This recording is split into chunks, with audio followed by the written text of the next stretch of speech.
History tells the story of the world and of our lives. Sometimes that history goes bump in the night.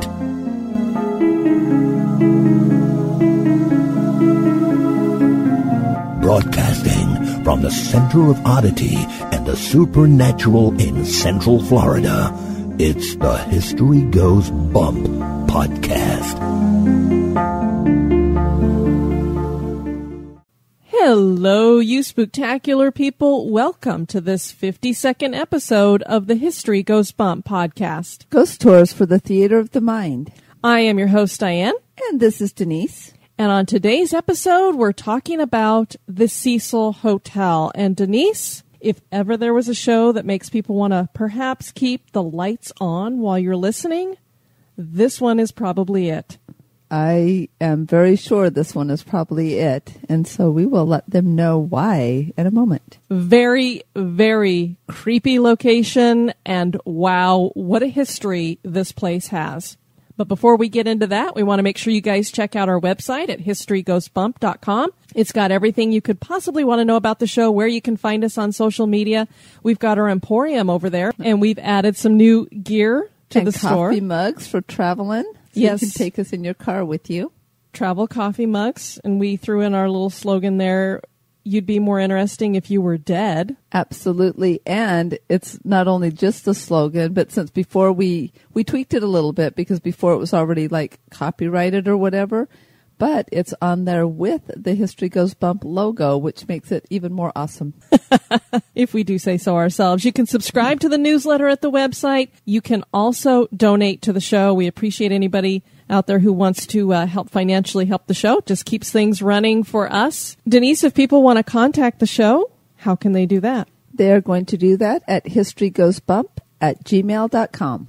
And we do have 3 new members of the Spooktacular crew that we'd like to welcome. So first we'd like to welcome Jessie. Hello, Jessie. Hey, Jessie. Thanks for joining. And then we also have May. Hello, May. Listen to her. Hello, May. Hello, May. And hey, that's a cool name. It's like Mae West. Absolutely. Come up and see me sometime. Here goes Diane with accents again. You get them, girl. And last but not least, we'd also like to welcome Rachel. Hello, Rachel, and thank you for correcting us about how your name is supposed to go. Absolutely. Otherwise, we would have been calling you something else, but that's okay. And she hails from New South Wales, which is where our last show is from as well. The Monte Cristo Homestead. If you guys didn't check that out, you definitely have to. We had a great time with Freya on that one. And all 3 of these ladies let us know that they've had some haunting experiences of their own. So we're looking forward to hearing more details on that so that we can share them with the rest of you. And again, if any of you have had experiences, please share them with us so that we can share your experiences as well. And we want to thank Laura for asking us for some advice. She's going to be down in the Fort Lauderdale area, and so she wanted to know what are some things I can check out there in regards to ghost tours. We've never done anything down in Fort Lauderdale, but we did give her a couple of suggestions, so we're looking forward to hearing back from her about how those went. And just saying, we've added a couple suggestions to our must-do list. Exactly. Now I want to check out some stuff. One of them is a river ghost tour. And that's the one I really want to check out because anything to do with the water, I'm there. Absolutely, especially at night. Ooh, boy, does that make it creepy. And Laura also suggested a location in Ohio, so that'll be coming up here pretty soon, along with Jessie suggested a location in Charleston. So, ooh, Charleston, we want to go there for sure. We also got 3 new 5-star reviews over at iTunes, so we want to thank you guys. They heeded my begging, I guess, Denise. As I was like, please, please, please, we need reviews. So we want to thank you guys for doing that. Yeah, we definitely really appreciate those reviews coming in because it bumps us further up and we get more listeners, more people find us, and then our little spooktacular crew and History Goes Bump crew can start growing, because we really like having you all and the relationships we've been building. So again, thank you for helping bump us up towards the top. One of those 5-star reviews came from Patrick over at the Big Seance podcast. If you guys haven't checked that out, you should. He's got some great shows there. I already let him know, Denise, that my favorite show he did was on cemetery photography, which I think you should listen to because you love doing photography, especially in the cemeteries. Yes, and I will definitely be doing that because I love taking pictures, whether it's of the living or trying to capture it of the non-living. And I've already contacted Patrick and said, hey, it'd be kind of cool to have you on the show. And he is just returning from a trip to New Orleans where he went to the Myrtles Plantation. So I have a feeling we will be talking about that with him here on the show in the future. Do I hear another camping trip coming up? New Orleans, here we come. I know, I am like dying to go there, so it will be happening. Literally dying to go there. And I didn't even really mean it that way. Anyway, Patrick said, I love finding new fellow para-nerds. And indeed, that is what we are. Don't do traveling? These ladies will do it for you. Follow along and hear the well-researched stories of ghosts and legends. Diane and Denise totally rock. P.S. Be sure to check out the bloopers. I'm sure you're glad he pointed that out, Denise. Oh, yeah, since somehow it's all my bloopers that end up there and Diane's mysteriously get deleted. Hey, but Freya joined in the fun. I know, so me and Freya, but Diane, oh no, she wouldn't show up there. I do have a few of mine, but I guess I don't bloop as much. No, you hit delete more often. Let me let y'all know, it does help having the power of the editing button. Bom, bom, bom. We also got one from Brian. The hosts are top-notch, highly entertaining podcast. It should be number 1 in the listings. Thank you, Brian. Yeah, we appreciate thank you, that. Brian. And, boy, I'm not sure about how to say this username, but it looks like Ciananos. Great show. This is a great show. I love the combination of history and spooky ghost stories. Keep up the great work. It's great for a long car ride or while you work. So some of you could whistle while you work, but we'd rather you listen to spookies while you work. Exactly. No whistling. Well, why don't we tell everybody about the Cecil Hotel? Sounds good.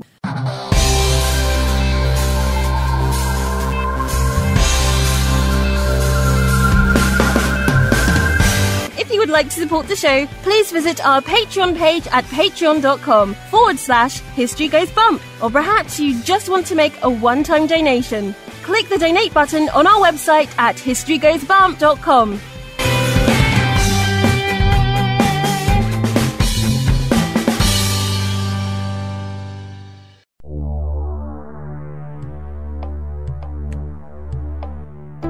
Welcome to this moment in Oddity history. 9 ski hikers were hiking and camping in the Ural Mountains in 1959 when a very weird thing happened.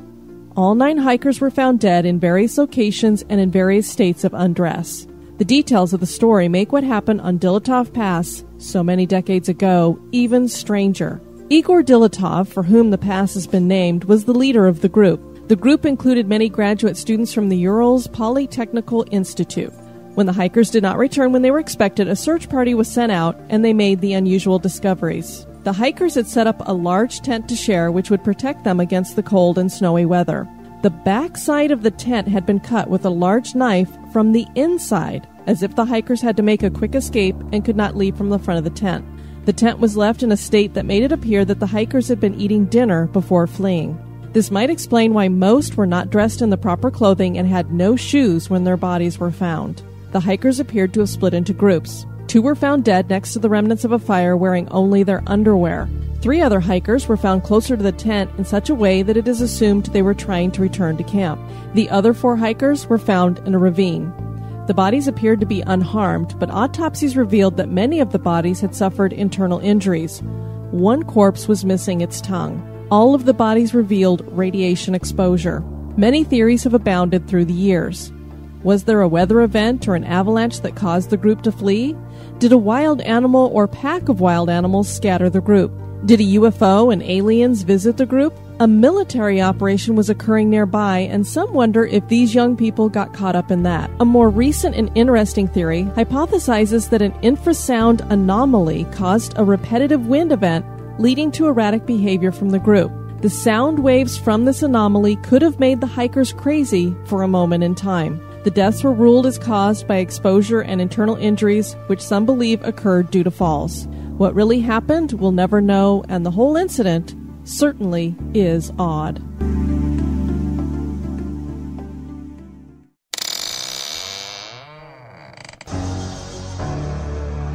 Are you afraid of the dark?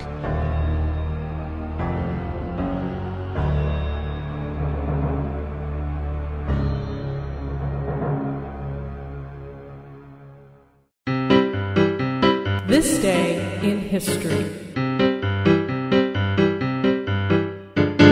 On this day, June 24th, in 1817, coffee is planted in Kona, Hawaii for the first time. Hawaii is the only state in the Union that grows coffee. The first plants were installed by Don Francisco de Paula Marin, who was the Spanish advisor to King Kamehameha I. These first plants did not fare well. Chief Boki of Oahu decided to give it another try in 1825 and brought coffee plants in from Brazil. The plants flourished and soon coffee was planted on other islands. Coffee returned to Kona in 1828 when a missionary named Samuel Ruggles planted a coffee tree. Today, Kona coffee is considered a gourmet coffee sold throughout the world. It is very expensive in its pure form, so most Kona coffee is sold as a blend to make it cheaper. Hawaii boasts 700 coffee farms and several unique varieties are produced.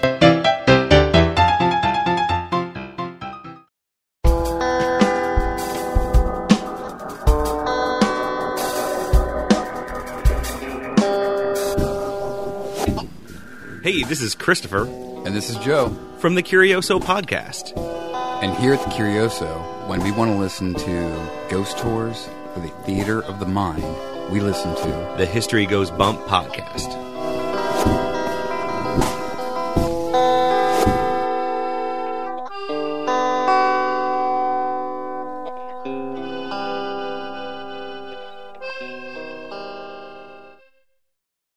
The Cecil Hotel in downtown Los Angeles is not a place where most people would want to rent a room.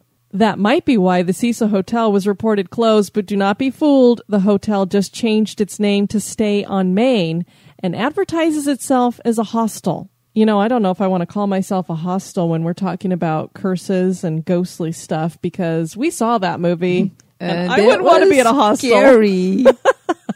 Not only is it a budget hotel frequented by transients, but it has a creepy and murderous past that has caused it to be a source of numerous tales of haunting experiences. This infamous history includes suicides, disappearances, murders, and serial killers.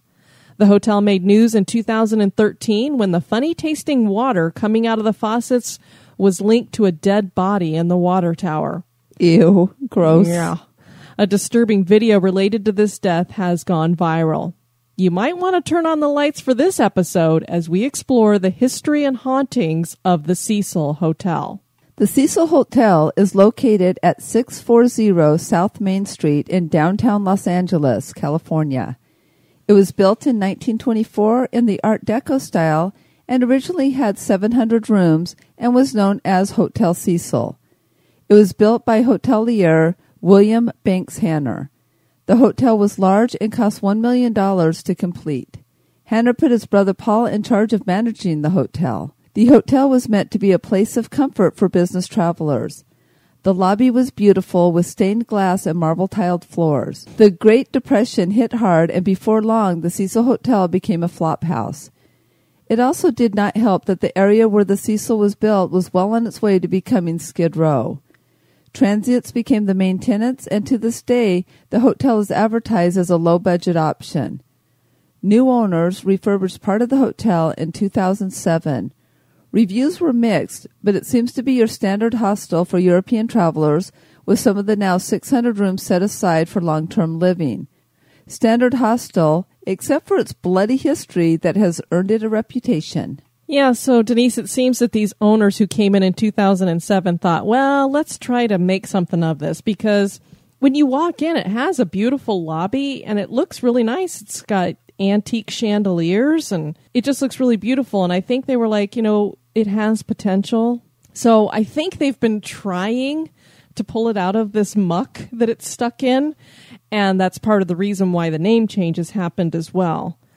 The problem is, as we know, when you have something that just has this dark energy inside, you just can't slap paint on it.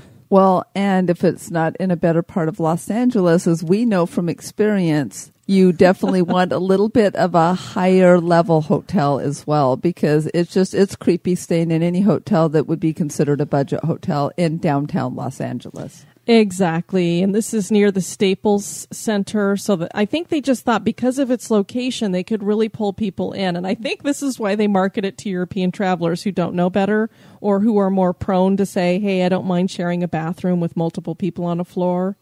We used to stay at Super 8 motels years ago. We don't do it as much now. Best Western's our hotel of choice. But with Super 8s, you'd find that it could be hit or miss. But generally speaking, they were pretty nice places. Yeah.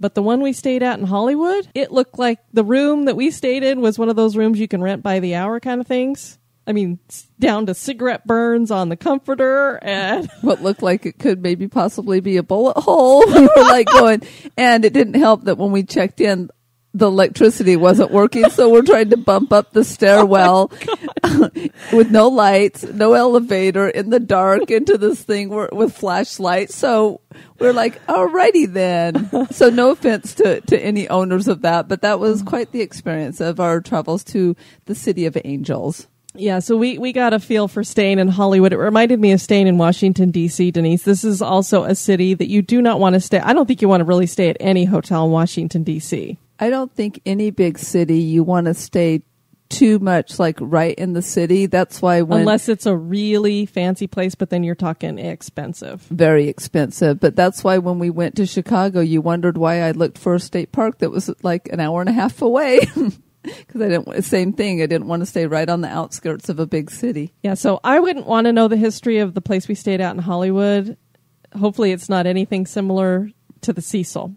Maybe it was the Cecil. No, I'm just kidding. No, I know it wasn't that because this is in Los Angeles, not Hollywood. But the Cecil Hotel was home for not just one, Denise, but 2 serial killers. Was home to them, guys. Not visiting, was home. That was where they lived. As in, maybe I killed people here, and definitely in one case, I take off the bloody clothes and throw them in the dumpster before I went up to my room. The Night Stalker, have you ever heard of him, Denise? I have. That's Richard Ramirez. He lived in a top floor room, and this hotel has 14 floors, so he probably was up there on the 14th floor, Denise. For people who don't know who the Night Stalker was, he robbed, raped, and killed in Los Angeles from June of 1984 to August of 1985. He used all types of weapons, from knives to guns to hammers, to commit his crimes. He claimed his crimes were because of the devil. He was an avowed Satanist. He was sentenced to death in 13 murders, but he probably committed more than that. He died of lymphoma while he was in prison in 2013, which I think is more befitting this character because I'm assuming that was a more painful, slow death. Absolutely. Jack Unterweger was an Austrian who murdered 3 prostitutes in 1991 while staying at the Cecil Hotel. The prostitutes came to his room there, so I'm thinking the murders probably took place in his room. He had already killed several people in Austria by this time. The insane part of the Unterweger story, Denise, is that in Austria, even though he'd been arrested for multiple murders, which here in America should probably keep you behind bars for the rest of your life, they decided he was rehabilitated. So, hey, look, he's a success story. We're going to put him out there. And a magazine hired him to be a crime writer for them. I guess he's an expert, right? I guess so.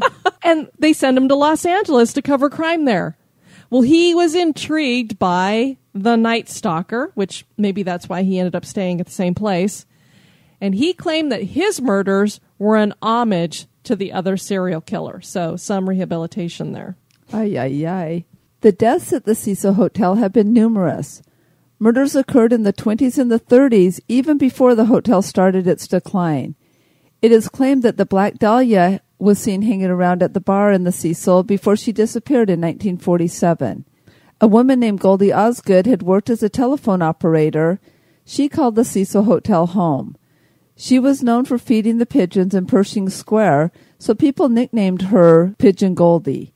On June 4th, 1964, Goldie was discovered dead in her hotel room by a man delivering phone books. She had been raped, stabbed, and strangled. The room was torn apart. A short time later, a 29-year-old male was found in Pershing Square with bloodstains on his clothes. His name was Jacques B. Ellinger, and he was arrested. He could not be tied to the murder, and so the police had to let him go. No one was ever prosecuted for Goldie's death. The suicides began in the 1950s. Helen Gurney, who had registered at the hotel as Margaret Brown, a la Molly Brown, so kind of. Oh, that goes back to an old episode as well. Makes me wonder if that's why she chose that name. Stepped out from her 7th floor window and crashed down onto the hotel's marquee, dying instantly on October 22nd, 1954. Julia Moore had traveled by bus from St. Louis, Missouri, and decided to stay at the Cecil Hotel. She stepped out of her 8th-story window on February 11th, 1962. And on October 12th, 1962, Pauline Otten jumped from her 9th-floor room after arguing with her estranged husband. He left for some dinner, and she jumped. Unfortunately, George Giannini was taking a stroll right outside the hotel, and when Pauline fell, she landed on top of him, killing him instantly. Isn't it weird that all 3 of them were female that jumped? You know, first of all, when you have this many suicides taking place anywhere, it makes you go, what's the deal? It reminds me of that place. Was it in Chattanooga? It was in Chattanooga where there was the like lawyers, 8 or 9 suicides from one room. It just makes you think, is there something in there either pushing, talking to, convincing? Of course, when you're talking about somebody who had an argument with her estranged husband and then she goes flying out of a window, had he really gone for dinner already? Or was she helped out the window? Exactly, because they didn't have all the testing that we do now to be able to prove the angle she was pushed from or that she jumped from, quote unquote.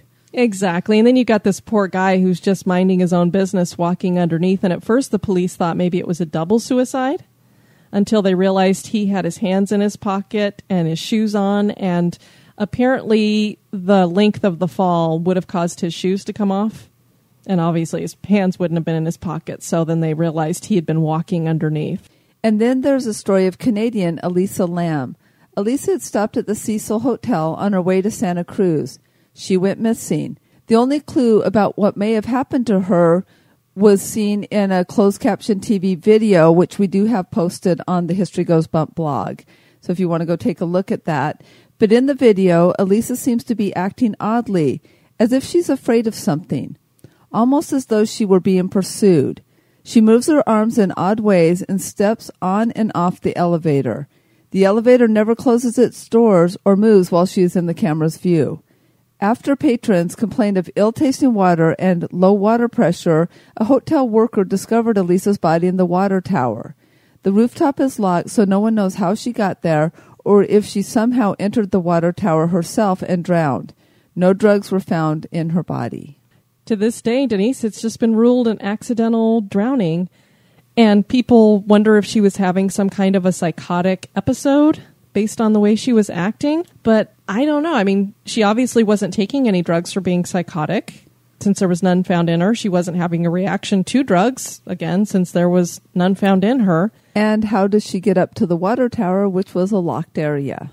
Exactly. And I believe even the water tower itself, it was pretty complicated to try to get into it. So I don't know. This is one heck of a mystery of what happened to this young lady. I remember when this story was reported, because the first thing that hit my mind is, those people were using that water because she was missing for a couple of months, I believe. At least for weeks, they were drinking and using that water. Ugh. Who knows what happened to her? But again, it just ends to the mystery of this building, and like there's just some kind of dark energy there. Yeah, I wouldn't mind seeing it and getting a picture of it, but I will not be checking into the Cecil Hotel. No. This incredible history has left many to claim that the hotel is cursed and, of course, haunted. Photos have captured ghostly images at the hotel. One such photo was taken from outside of a 4th-story window. This was a young man who took it on his iPhone, and he said that he had a creepy feeling and just felt compelled to take a picture of that window. He claimed that he started having nightmares after taking the picture. We do have that picture up in the show notes as well. You guys have a look for yourselves, see what you think. Obviously, since this was taken off of an iPhone, the picture's not high quality. It is pixelated. He looks like he tried to zoom in on the area, which pixelates something even more. So, Denise, again, it's one of these pictures where I'm like, can't we just have a clear picture? Because when you have all the pixelation, I have to wonder if it's just a color anomaly.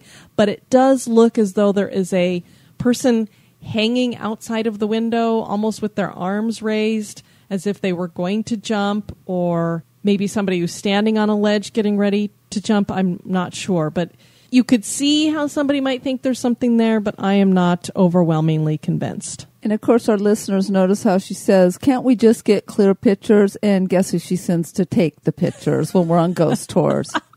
Just saying. Go over there and make sure it's clear, Denise. Make sure it's a clear picture and go over there away from the group where the ghost might be and, let something jump out at you. That'd be awesome. But hey, you've only ever captured one thing, and we didn't see it until later when we got on the bus, and it was just a weird-looking blue neon light in the middle of a graveyard. So yeah. Doors in the hotel open and close on their own, as do the elevator doors. And that's another thing that is weird about that video featuring Elisa Lam, is the way the elevator functions. Now, she does go in and push all the buttons, which, I don't know, might overload an older elevator. But it's just weird because she doesn't you never see the doors attempt to close while she's kind of going in and out and sticking her head out and looking around the corner as if, like you said, it seems like somebody's pursuing her and she's checking, are they coming? Generally, when you get in an elevator, the doors start to close and you can, bump them and make them open again, or you can hit the button to hold the doors open, but she's not doing that and the doors never attempt to close. The only time they close is after she's gotten out of it and been out of it for a while. And then it doesn't look like the elevator moves at all. It just stays there because all the lights are still lit up on the panel, and then it opens again. So it makes you wonder if the elevator was having some kind of paranormal activity going on. Right, especially with the lights and the energy and the electricity. Or was there something that was keeping the doors open that we can't see? Exactly. Many people who stay here claim to feel an oppressive pressure. Chairs and furniture are moved. Employees report sounds, particularly of doors, when no one is in the area. Guests in one room claim that they feel as though they are getting strangled. None of them stay for the entire night. BioChannel's reality paranormal show, Haunted Encounters Face to Face, visited the Hotel Cecil in 2012. A psychic for the paranormal group felt something in the hotel and saw movement against a far wall in the basement. Her hair was pulled. A guy in the group was hit several times, and the batteries for his camera were thrown to the floor. One woman related her father's haunting tale from his stay at the Cecil Hotel on her blog, memoriesproject.com. And what was neat about this story, Denise, is that she was basically just trying to trace her family history on Ancestry.com. And she just noticed that her dad had stayed at this place, so she wanted to check out, since he had spent so much time living there, what was this place? And when she looked into it, she was like, oh my God, this place is creepy. Mm-hmm. So she wrote, quote, which leads right into my dad's haunted hotel experience. Every time he told the story, I could feel the fear come off of him in waves, even after so much time had passed. He claims he went to sleep that night in his room only to awaken to the feeling that he was being choked. He was bathed in a cold sweat and couldn't move or call for help. He literally thought he was going to die in that room. Finally, the feeling left him. He bolted out of the room and went downstairs to the hotel clerk on overnight duty. After he gasped for breath, he told the clerk what had happened. The clerk said that, in fact, someone had been murdered in that room. I believe Dad was able to get his room changed, as he made it clear he would never sleep another moment in that room. End quote. And as we mentioned earlier, there is a particular room, I don't know if it's this one, where people do feel as though they're being strangled. Yeah, because, it could be that kind of his symptoms, too. I wonder if he was having a mild heart attack, but only medical would know that, because we have to have the skeptic side of it. That's true, too. It could have been some health anomaly. Absolutely. But is there a reason why so much death has happened here? Is the building cursed for some reason? Are people compelled to commit suicide or murder when they stay at the hotel? Is this just a typical Skid Row flop house? Is the Cecil Hotel haunted? That, my friends, is for you to decide. Yeah, I don't think we'll be staying there, Denise. Thank you, because I would prefer, if we're that close to L.A., I'm staying at near Disneyland. Yahoo! Well, you know how I am. I'm kind of a germaphobe, so there's no way I'm staying in a place where I got to share bathrooms with other people and that could be a flea bag. Nope. And again, we would be farther away from Disneyland. Exactly. If it's that far from Disneyland, forget it. I don't actually know what we'd want to even do in downtown Los Angeles. So no, because we've already seen the Grauman's Chinese theater, the walk, all the stars with their handprints. Yeah, and I mean, that's Hollywood, so that's not even Los Angeles. Right. So, well, our next show, we're going to be staying in the California area, Denise. We're going to jail. All right. So what jail do you think we might be looking at in California? Is it in Northern California? That it is. Is it on an island? Yes. Could it possibly be Alcatraz? Ding, ding, ding, ding, ding. You win. I'm not just another pretty face. Oh, that I definitely am not. Oh, please. Shush. Yes, we are going to Alcatraz on the next show, so hope you guys can join us for that. We're so glad you joined us for this one. Thanks so much for all of your support. We greatly appreciate it and appreciate you guys. We love our listeners. Yes, we do. I've been your host, Diane. And this has been Denise. You take care now. Bye-bye. Be sociable. Drop the chain rattling, neck biting, and shape shifting, and join us on Facebook and Twitter at History Goes Bump. Like the page and follow us.